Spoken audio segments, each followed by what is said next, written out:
29th Mindanao Business Conference gipahigayon online. Atong sayron ang detalye sa live report ni Cyril Chavez. Cyril.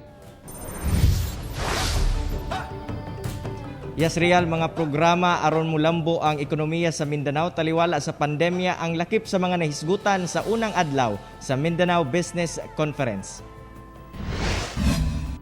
Sa 29th Mindanao Business Conference online, nagdala kini sa temang Mindanao Journeying to the New Normal. Aron magpabiling food hub sa nasod ang Mindanao, mas pakusgan karon sa Department of Agriculture ang mga programa aron mulambo ang sektor sa agrikultura sa Mindanao. Doon na may nasinating shortage sa supply sa pipila ka mga agricultural products tungod sa pandemya. Apan hinay-hinay nang naga-normalize kini tungod sa pagpatuman sa Food Security Framework Plan. Padayon sab ang plant program sa DA aron direktang mahatod sa mga mag-uuma ang tabang nga ilang kinahanglan. Ginadasig usab nila ang mga kabatan-unan nga sudlan ang farming aron mas mulungtad ug mulambo pa ang agriculture sector. Mentoring and attracting the youth among others. Let me say that farmers and fisher folks need to adapt to the dynamically changing times. We need to innovate. Kinahanglan usab ang suporta sa mga LGU aron paspas ang pagbangon sa sektor gikan sa epekto sa mga gipatumang lockdown. Kinahanglan sab patasan ang level sa biosecurity aron maprotektahan ang food sustainability status luyo sa hulga sa COVID-19.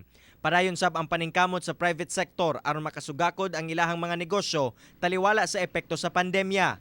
Namatiktan sab nga underperforming kuno ang nasod kung itandi sa ubang nasod sa ASEAN sa hisgutan ng agrikultura. Busa angay palambuon pa ang tuna ug banana industry sa Mindanao nga usa sa mga nag-unang produkto sa isla. Modernize the use of technology to increase productivity and income for both farmers, of course, and processors and exporters. Real, magpadayon og mga adlaw ang Mindanao Business Conference pinaagi gyapon sa online ug nakatakda nga hisgutan ang turismo ug digital economy. Aron taliwala gyapon sa new normal ug magpadayon gyapon ang paningkamot sa mga ahensya sa gobyerno aron makasugakod o magpadayon ang pagtuyok sa kwarta o mabuhi ang ekonomiya sa Mindanao. Real. Okay, daghang salamat Cyril Chavez.